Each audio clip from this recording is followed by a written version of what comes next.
Hello my dear lovely students, welcome back to my channel maths tech. आज हम बात करेंगे class 10 chapter number 3 pair of linear equation in two variables exercise 3.2 question number 3 का fifth और sixth part. अगर अभी तक आपने क्वेश्चन नंबर 3 का पहले के पार्ट्स और क्वेश्चन नंबर 1, 2 और एक एक्सरसाइज 3.2 जिस टॉपिक पे बेस है, that is substitution method of solving a pair of linear equation in two variables, और ये सारी वीडियोज़ अगर आपने अभी तक नहीं देखी एक्सरसाइज 3.1 की वीडियोज़, तो एक बार उसे ज़रूर चेकआउट कर लीजिएगा।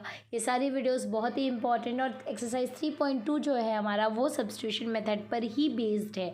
तो अगर अभी तक आपने नहीं देखा है वो इंट्रोडक्शन वीडियो, तो प्लीज़ उसे ज़रूर एक बार चेक ज़रूर कर लीजिएगा।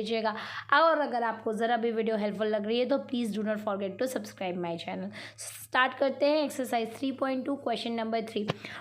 Form the pair of linear equations for the following problems and find their solutions by substitution method. मतलब आपको जो भी प्रॉब्लम्स दिए हैं उसके अकॉर्डिंग लीनियर इक्वेशन को फ्रेम करना है, फॉर्म करना है और फिर उसका सोल्यूशन निकालना है बाय सब्स्टिट्यूशन मेथड।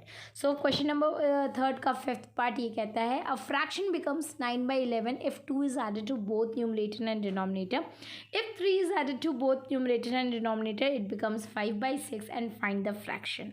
मतलब एक फ्रैक्शन में अगर हमने उसके न्यूमरेटर और डिनोमिनेटर दोनों में 2 ऐड किया तो वो फ्रैक्शन 9/11 बन जा रहा है, और अगर हमने दोनों न्यूमरेटर और डिनोमिनेटर दोनों में 3 ऐड किया तो वो 5/6 बन रहा है। हमें फ्रैक्शन निकालना है। हमें पता है फ्रैक्शन में न्यूमरेटर और डिनोमिनेटर होता है। So let the numerator be x and denominator be y. So fraction will be x upon y. It is given that if 2 is added to both numerator and denominator, the fraction becomes 9/11. मतलब x और y दोनों में 2 add करेंगे, so we will write x plus 2 upon y plus 2 is equal to 9/11 according to the statement. आप cross multiply करेंगे तो 11 into x plus 2 is equal to 9 into y plus 2. 11 into x will give 11x plus 11 into 2 will give 22 is equal to 9 into y is 9y plus 9 into 2 is 18. Now अब हम इसको simplify करेंगे, variables एक तरफ और सारे numbers constant एक तरफ। सो 11x माइनस 9y हो जाएगा RHS से LHS में आने में, is equal to 18 minus 22। Solve करने पे हमारे पास इक्वेजन बनी 11x minus 9y is equal to -4। ये हमारी इक्वेजन 1 हो गई। दूसरा स्टेटमेंट ये कहता है if 3 is added to both numerator and denominator the fraction becomes 5/6। मतलब x और y में दोनों में हमने 3 ऐड किया, so x plus 3 upon y plus 3 is equal to 5/6। Again हम क्या करेंगे, क्रॉस मल्टीप्लाई करेंगे। When we do the cross multiplication 6 into x plus 3 is equal to 5 into y plus 3। 6x plus 18 is equal to 5y plus 15। 5y हमारा LHS में आएगा, तो 6x minus 5y is equal to 15 minus 18। 6x minus 5y is equal to -3। Equation 2 हमारा बन गया। अब substitution method से दोनों इक्वेजन को सॉल्व करनी है। So from equation 1 we write 11x minus 9y is equal to -4, 11x is equal to 9y minus 4 and x is equal to 9y minus 4 upon 11। अब ये x की वैल्यू हम equation 2 में पुट करके y की value निकालेंगे। So putting x in equation 2, 6x minus 5y is equal to -3, तो 6x की जगह हम 9y minus 4 upon 11 into minus 5y is equal to -3। LCM लेंगे, ये आ जाएगा 6 9 ज़ा 54y माइनस 6 4 ज़ा 24। ब्रैकेट एलसीएम लेंगे तो 11 इंटू 5 माइनस 55y आ जाएगा upon 11 is equal to -3। Cross multiply करेंगे तो 54y minus 24 minus 55y is equal to -33 हो जाएगा। -55y में से जब प्लस 54y को सॉल्व करेंगे तो -y आएगा, and this is equal to -33, और -24 हमारा +24 हो जाएगा RHS में जाने में। सॉल्व करने पे हमें आंसर मिलेगा -y is equal to -9, y is equal to 9। अब we will put y is equal to 9 in equation 1। When we put we will get 11x minus 9y is equal to -4। ये हमारा equation था। 11x minus 9 into 9, क्योंकि value हमें y की 9 मिली है, is equal to -4। So 11x minus 81 is equal to -4। 11x is equal to -4 plus 81, when we solve you will get 77। So 11x is equal to 77 and x is equal to 77 upon 11 that is 7। So हमें x 7 मिल गया, y 9 मिल गया, so we will write original fraction is equal to x upon y that is 7 upon 9।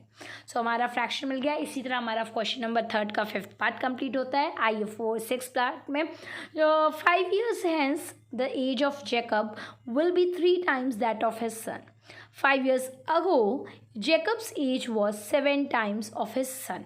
What are their present ages? मतलब आज से 5 साल बाद जेकब की जो एज होगी वो उसके सन से 3 टाइम्स ज़्यादा होगी, और 5 साल पहले जेकब की एज उसके सन से 7 टाइम्स ज़्यादा थी। हमें उसकी प्रेजेंट एज बतानी है। So let the present age of Jacob be x years and the present age of Jacob sons is equal to y years।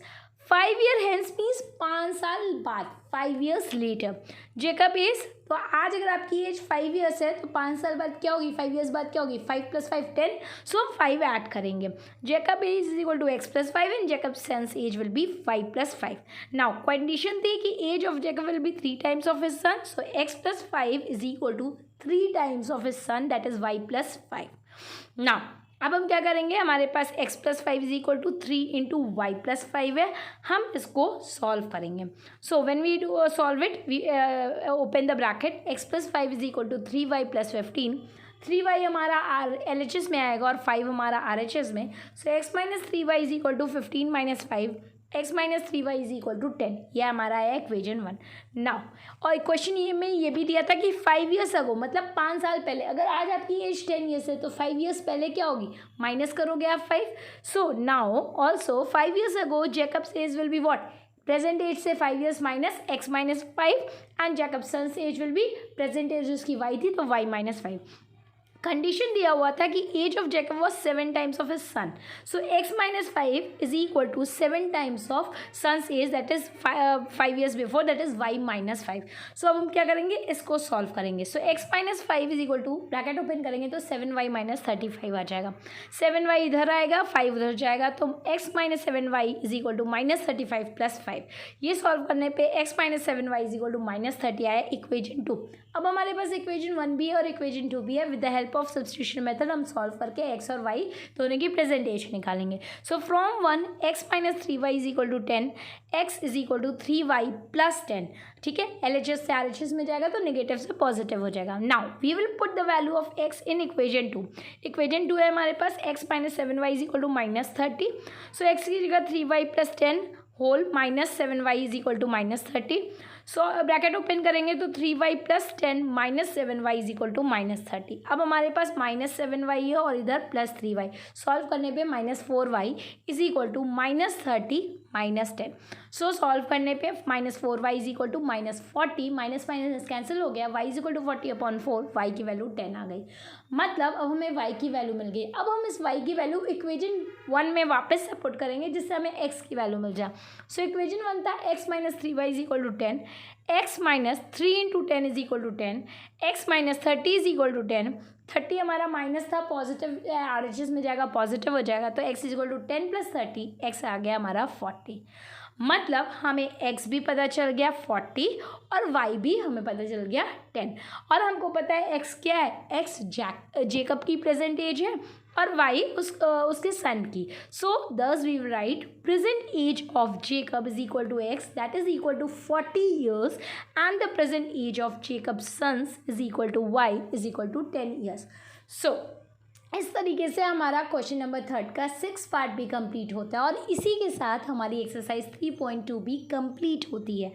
Next video में हम एक्सरसाइज 3.3 के इंट्रोडक्शन पार्ट को डिस्कस करेंगे, जिसमें हम बहुत ही another important method of solving a pair of linear equation discuss करेंगे, दैट इज एलिमिनेशन मेथड। ये भी one of the important method है, जैसे हमारा सब्स्टिट्यूशन मेथड है। तो आप वीडियो को देखना मत भूलिएगा, नेक्स्ट वीडियो को भी, और आपको नेक्स्ट वीडियो की नोटिफिकेशन मिल सके इसके लिए आप मेरे चैनल को सब्सक्राइब कर लीजिएगा और साथ ही साथ बेल आइकन को प्रेस करना मत भूलिएगा, जिससे जब भी वीडियो आपको पब्लिश हो तो आपको नोटिफिकेशन मिल जाए और आप वीडियो को मिस ना करें।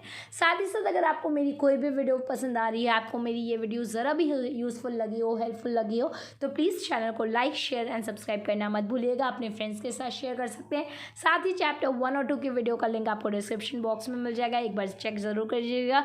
मिलते हैं नेक्स्ट वीडियो।